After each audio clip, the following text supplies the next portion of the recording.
Bom dia a todos, meus amados, meus amigos, meus irmãos.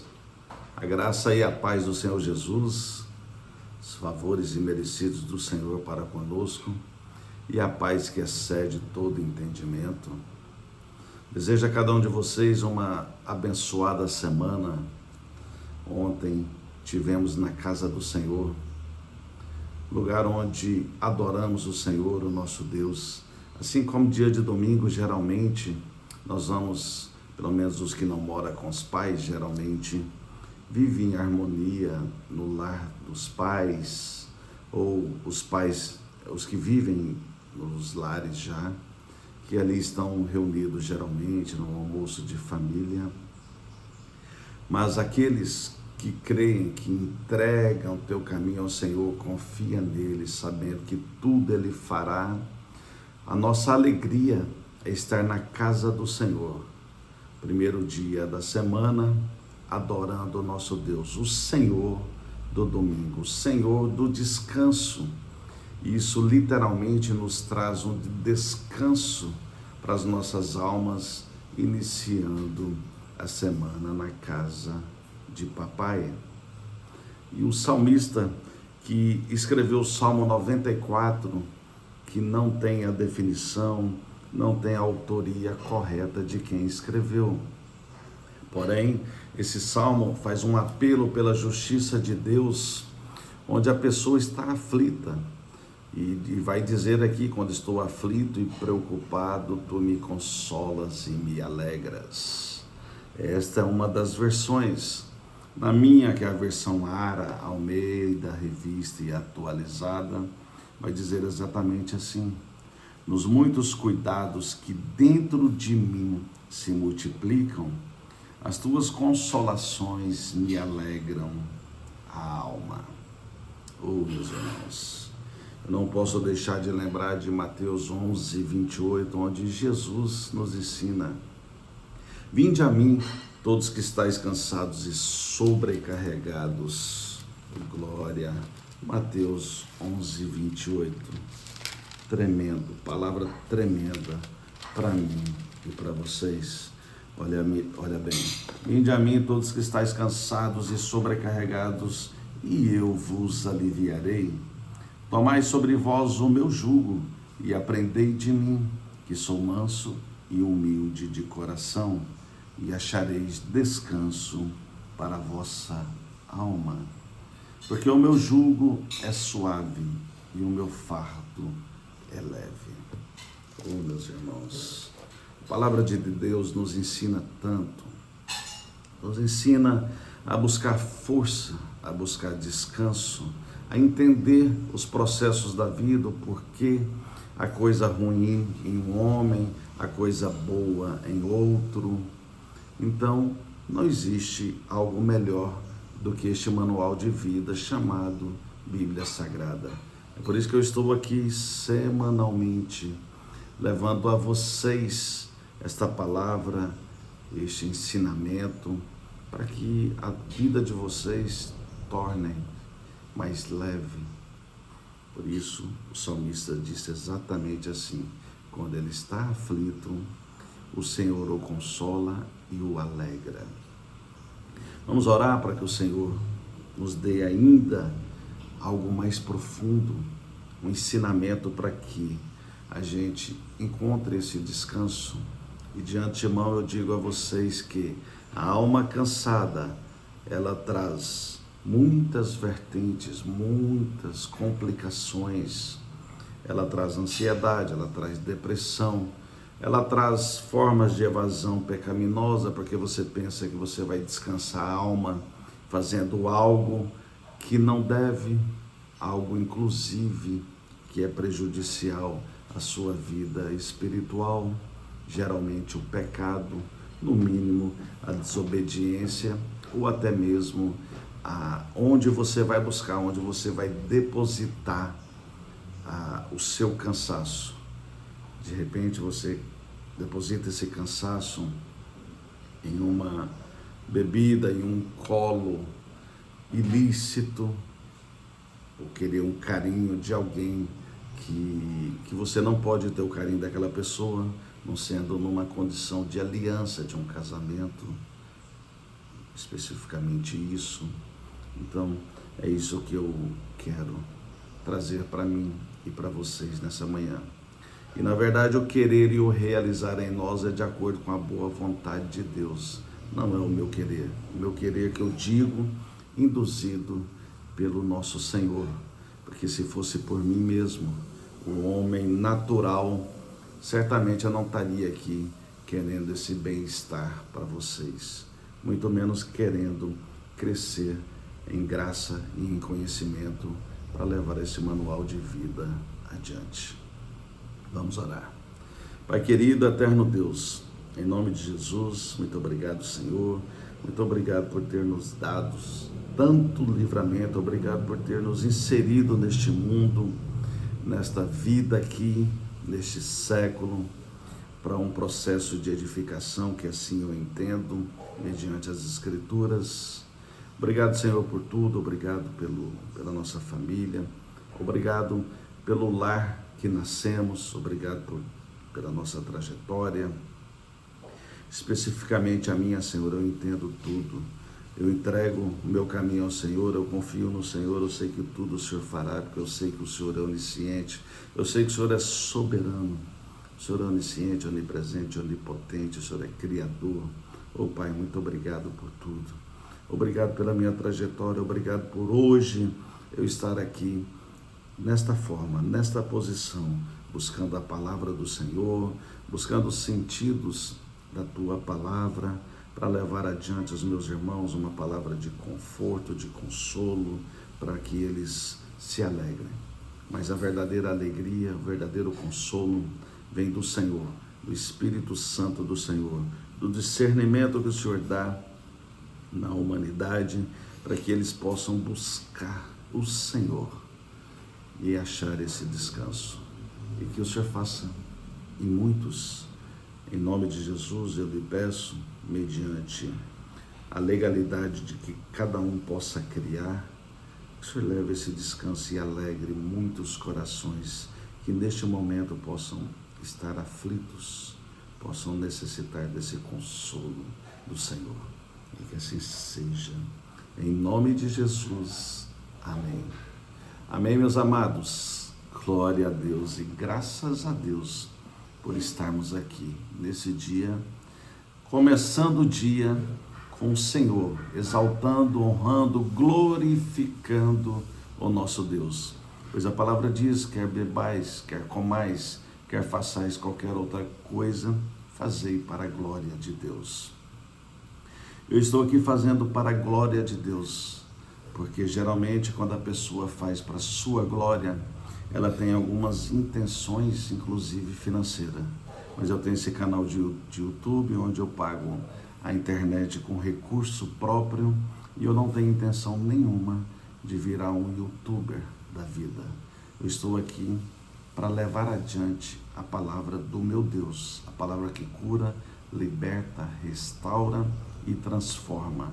Se a minha vida está sendo transformada desde 2007, fiz uma aliança com o Senhor em 2009, estou aqui avançando, buscando graça e conhecimento.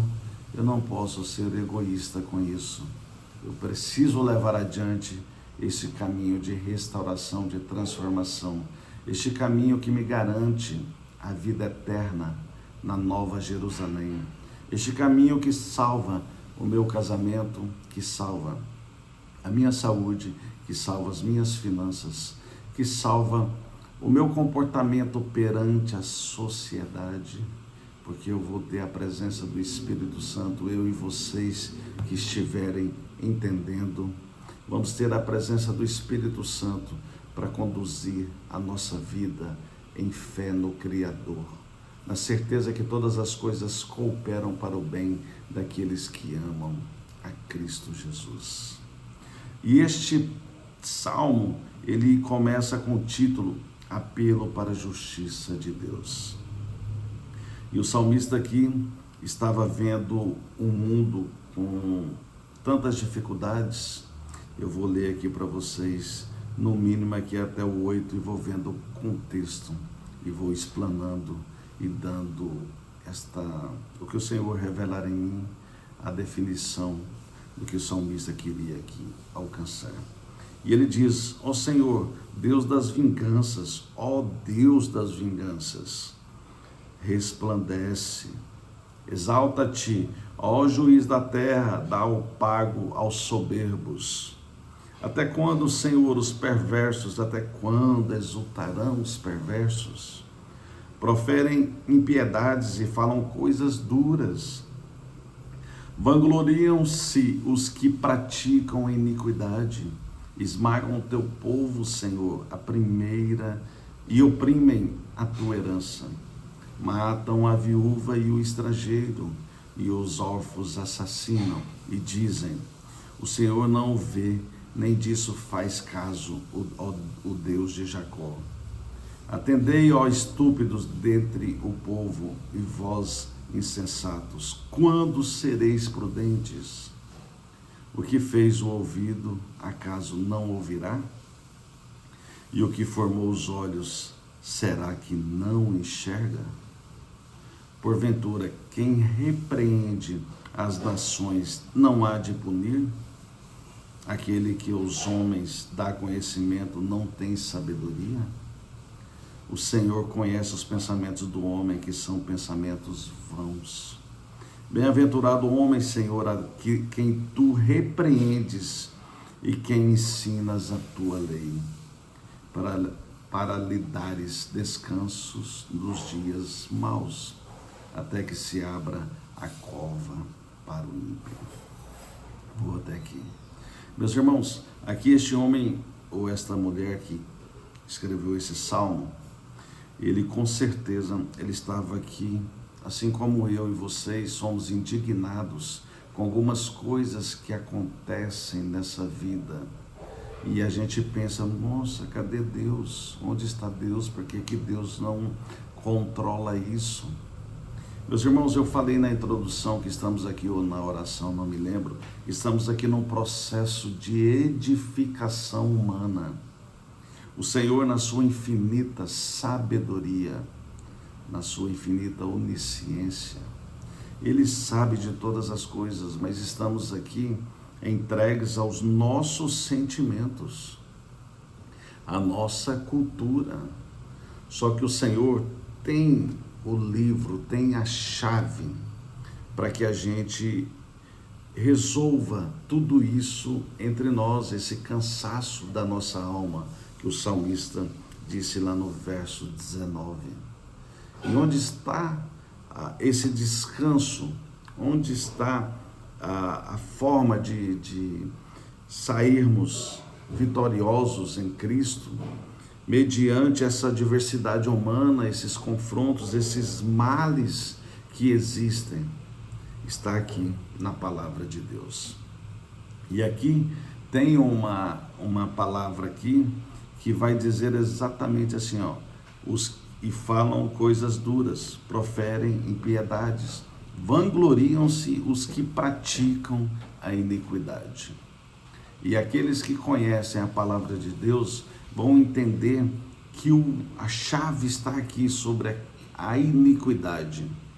A iniquidade, eu já passei para vocês, que é um modo de vida, que é o pecado já cauterizado nas mentes das pessoas que transgridem contra Deus. Então, é o pecado no processo já que veio a transgressão, aí viraram transgressores da lei, e sequencialmente vem a iniquidade, que já é esse pecado cauterizado, já entregue as coisas desse mundo, os prazeres desse mundo, tudo que é contrário ao reino de Deus, que está aqui em 1 Coríntios 6,19.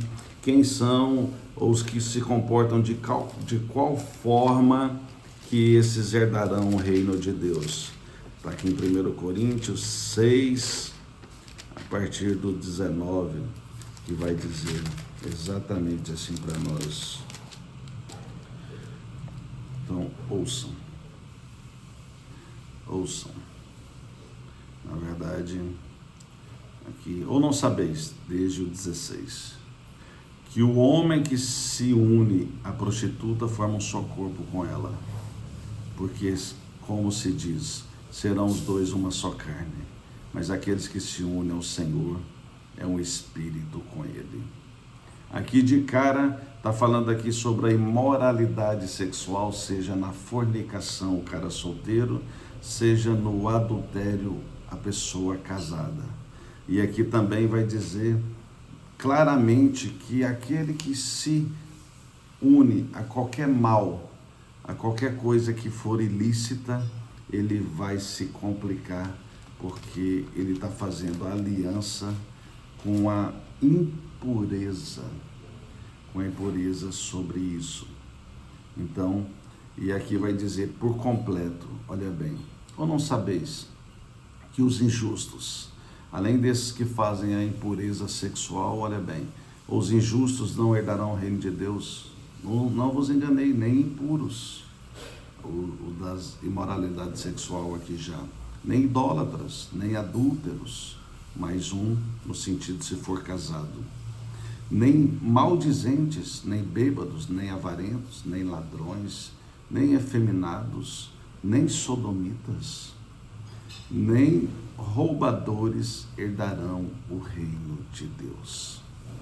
Meus irmãos, então existe aqueles que buscam a liberdade em Cristo, por isso que esse processo de edificação que passamos aqui na terra é para esse processo mesmo de entrega, de tirar essa impureza, porque como eu já falei muito aqui, que somos natureza de Adão, natureza caída. O pecado entrou lá em Adão. Não sou eu que digo, são as escrituras sagradas. Não vou trazer aqui no momento, que não há necessidade.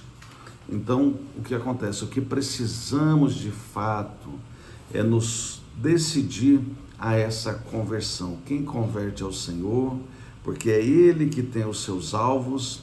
Mas se tiver alguém perto de você, lute em oração, em busca para aqueles que você ama, mas que entendam um negócio. Vamos entender que o Senhor tem os seus alvos. Não se frustrem se um dia alguém que está perto de você, você orar, você buscar, você jejuar. Esse é o processo que tem que fazer em longa data, porque a misericórdia do Senhor, ela às vezes é alcançada mediante o seu comportamento, mas não sabemos quais são aqueles que o Senhor escolheu, ou que escolherá, ou que já escolheu por um processo nessa edificação de transformação. Assim como eu, até 32 anos de idade, eu não estava nem aí para a Bíblia Sagrada, eu não tinha informação. Eu fui inserido nesse mundo sem informação, mas o Senhor me buscou ali aos 32 anos de idade e eu comecei a estudar. Tudo bem que hoje é que eu estou mais avançado nesta graça e neste conhecimento, porém, e tudo existe um processo, por isso que existe uma parábola do Senhor da vinha, que chamou os homens para trabalhar, aqui, lá falava da terceira hora, da sexta hora, da nona e da 1/10 hora, mas mais ou menos é assim. Começou alguns trabalhadores 6 da manhã, foi lá e combinou 1 denário, ou seja, R$100, vamos imaginar. Depois outros chegaram 10 da manhã, outros após o almoço e outros 5 horas da tarde e trabalhou até às 6. E essa parábola diz no final que o Senhor da vinha deu ali a 1 denário a cada um, ou seja, os R$100 transformado para hoje, uma diária de um trabalhador, e os outros ficaram indignados, os que começaram 6 da manhã, os que começaram 10 ficou indignado, que aquele que trabalhou 1 hora recebeu a mesma coisa. Mas esta parábola nos ensina que alguns chegarão quando pré-adolescentes ali, com 12 anos, ou desde criança ali, mas o processo da aliança verdadeira após o batismo de 12 anos, mas outros poderão chegar a 70, 80 anos antes da morte. Mas eu digo a vocês que a gente não sabe o dia de amanhã, e fora a salvação eterna, a gente precisa salvar nossas vidas aqui, nossa vida cotidiana, nosso casamento, nossas finanças, nossa saúde, o nosso legado, de falar de você deixar um legado que você era um santo homem de Deus, uma santa mulher de Deus, você não era uma mentirosa, você não era uma prostituta, ou eu não era um prostituto. E isso tem que ser limpado, porque eu já fui um prostituto, mas hoje eu não sou, porque o Senhor me alcançou através da palavra dele. Ele me deu descanso nesta alma, e já vou fechando esse raciocínio aqui. Ele me buscou, ele me escolheu, falou: vou levar descanso na alma de Marcos Nogueira, portador do CPF número tal, da identidade número tal, porque este homem eu vou levantá-lo para ele levar a minha palavra adiante, a palavra livre do cativeiro. Por que eu digo isso? Porque tem pessoas que querem levar a palavra adiante com religiosidade, então, ou seja, está preso em algum cativeiro ainda. Eu estou aqui livre para falar que existem as pessoas más que estão na iniquidade, mas a gente tem que ter misericórdia com elas. Por isso vai dizer aqui no verso 18 em diante, vai dizer assim: quando eu digo resvala-me o pé, a tua benignidade, Senhor, me sustém. Então, desviar, não deixar eu me perder espiritualmente por conta da benignidade do nosso Deus. E o que é a benignidade? É a inclinação em fazer o bem, é ter uma disposição, ser generoso, ser misericordioso e ser amável, ter o amor ao próximo, entendendo que ele pode estar num cativeiro desta iniquidade. E aqui quando fala matam a viúva e o estrangeiro e os órfãos assassinam, aqui tem a ver com a vulnerabilidade do povo daquela época da velha aliança, na qual podemos entender que aqui talvez seja uma metáfora aqui sobre a morte espiritual. E eu e vocês hoje não podemos estar nessa condição, dessa iniquidade, que de repente a gente vai estar matando, vai estar oprimindo os nossos, ou a viúva, ou o estrangeiro, ou aqueles que não têm a filiação, e aqui pode ter um efeito direto, o órfão do Deus Altíssimo. Porque mais uma coisa eu digo para vocês, que os pais aqui na terra deveriam entender que estamos aqui para dar um encaminhamento para que os nossos filhos recebam o Pai da eternidade como Pai. É isso que precisamos. Nós pais aqui terrenos, meio que a gente faz um estágio para encaminhar nossos filhos para receber a melhor paternidade que eles possam ter, que é a paternidade do nosso Deus. Então, encontre descansos para as vossas almas. Então, multiplique os cuidados do Senhor dentro de você, de forma em obediência. E eu fecho esse raciocínio quando fala aqui de vingança, porque aqui falou sobre vingança, sobre os perversos que proferem a impiedade, mas eu fecho para vocês entendendo, para vocês entenderem, eu e vocês, a quem pertence a vingança daqueles que, mesmo você sendo cristão, mesmo você sendo livre, mesmo você praticando a benignidade, o que for, mas olha bem, Romanos 12, verso 19, nos ensina: não vos vingueis a vós mesmos, amados, mas dai lugar à ira, porque está escrito: a mim me pertence a vingança, eu é que retribuirei, diz o Senhor. Pelo contrário, se o teu inimigo tiver fome, dá-lhe de comer, se tiver sede, dá-lhe de beber, porque fazendo isto, amontoarás brasas vivas sobre a sua cabeça. Essas brasas vivas aqui não tem um sentido específico, mas acreditamos, pelo menos eu acredito, que vai ficar vivo ali na mente daquela pessoa e aquilo ali vai ficar fervendo os miolos dela, vamos dizer assim, vai falar assim, como que Deus é esse que está nessa pessoa, que ao invés dela vingar o mal que eu fiz a ela está fazendo o bem para mim. Olha bem, ela está me dando de comer, está me dando de beber, e esse beber aqui de repente esteja falando sobre a palavra de Deus que precisamos levar adiante. A pessoa fez o mal contra você, você pode ali ministrar uma palavra do Senhor, a palavra no contexto bíblico que seja específico, necessário para aquela situação. E fecha esse raciocínio, desejando a vocês uma abençoada semana com a presença do Senhor, que a palavra do Senhor seja o seu guia, seja verdadeiramente o seu manual de vida, para que você vá bem em todas as áreas da sua vida. Fique em paz e tudo de bom.